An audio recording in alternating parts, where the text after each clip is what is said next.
Chaque objet autour de nous, que ce soit notre téléphone, nos vêtements ou même la tasse dans laquelle on boit notre café, eh bien chacun de ces objets a une histoire. Et cette histoire, c'est souvent celle d'un long voyage, un voyage invisible sur les océans. Aujourd'hui, on va justement plonger dans les coulisses du commerce maritime pour comprendre comment les mers sont devenues la plus grande autoroute du monde. Allez, on commence fort avec un chiffre, un seul, mais qui change tout. 80%. C'est la part de toutes les marchandises dans le monde qui transitent par la mer. Oui, 80%.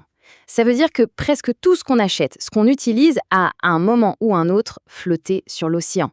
C'est juste colossal. Un chiffre pareil, c'est tellement énorme que ça en devient abstrait, pas vrai? Alors, pour que ce soit plus parlant, on va faire simple. On va suivre le voyage d'un seul objet. Un objet tout bête que tout le monde connaît. Prenons ce t-shirt. Il est fabriqué en Asie, son coût de production est d'à peine 1 euro. On le retrouve en magasin en Europe à 30 euros. Et entre les deux, un périple de plus de 15 000 km sur l'eau. Mais le plus fou dans tout ça, c'est que le transport, malgré cette distance hallucinante, ne coûte presque rien dans le prix final. C'est ça, le secret de la mondialisation par la mer. Alors, comment ce t-shirt arrive-t-il jusqu'à nous? C'est simple, on va embarquer avec lui pour le voyage épique de son container. Tout débute ici, dans un de ces ports monstrueux d'Asie, comme Shanghai ou Singapour. Notre t-shirt est mis dans un conteneur, cette boîte en métal qui a littéralement révolutionné le commerce. Et ce conteneur n'est qu'un parmi des milliers et des milliers d'autres, empilés sur un navire qui ressemble plus à une île en mouvement qu'à un bateau. Première étape, et pas des moindres, le détroit de Malacca. C'est un des passages obligés les plus fréquentés de la planète. Une sorte d'autoroute de la mer, super étroite et archimondée. Le moindre incident ici peut bloquer une partie du commerce mondial, sans parler de la piraterie qui reste une vraie menace dans le coin. La suite du voyage nous emmène vers le canal de Suez. Lui, c'est un raccourci incroyable créé par l'homme. Sans ce canal, les navires devraient faire tout le tour de l'Afrique. Imaginez le temps et l'argent perdus. Ces passages stratégiques, qu'ils soient naturels ou artificiels, ce sont les vrais nœuds de cette toile mondiale. Bon, on a vu le voyage, mais pour qu'un tel périple soit possible, il faut des infrastructures et des acteurs, comment dire, absolument gigantesques. Découvrons ensemble les titans qui font tourner cette économie. Et voici les machines au cœur du système. Les porte-containers. Des monstres comme le MSC Gulsun peuvent embarquer plus de 24 000 containers. 24 000! Chacun rempli à ras-bord de marchandises. C'est juste délirant. Pour qu'on se rende bien compte de leur taille, cette image est parfaite. Prenez le Bougainville, il fait presque 400 mètres de long. C'est plus grand que la Tour Eiffel couchée, ou, comme on le voit ici, plus long que l'Arc de Triomphe né haut, et plus large que les ailes d'un Airbus A380. Ce ne sont plus des bateaux, ce sont des villes flottantes. Et quand ces géants arrivent à destination, ils accostent dans ce qu'on appelle une ZIP, une zone industrialo-portuaire. Oubliez l'image du petit port de pêche. C'est une immense plateforme logistique, une vraie ville-usine où les containers sont déchargés, triés, stockés. Parfois même, leur contenu est transformé sur place, avant de repartir par train ou camion. C'est le point de connexion vital entre la mer et la terre. Et quand on a plusieurs de ces mégaports concentrés sur une même côte, on parle de façades maritimes.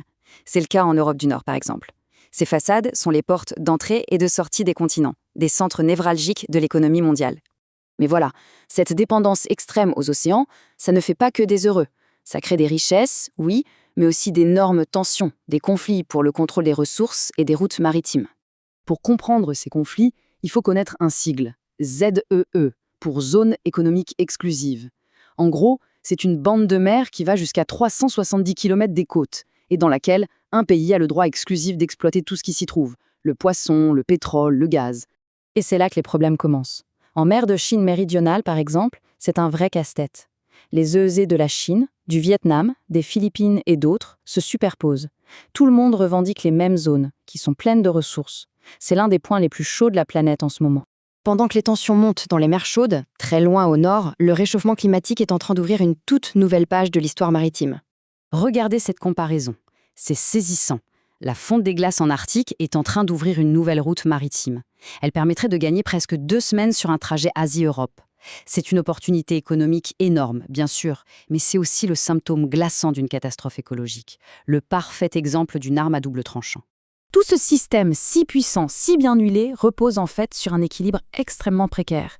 Notre lien vital à l'océan, notre ligne de vie est menacée.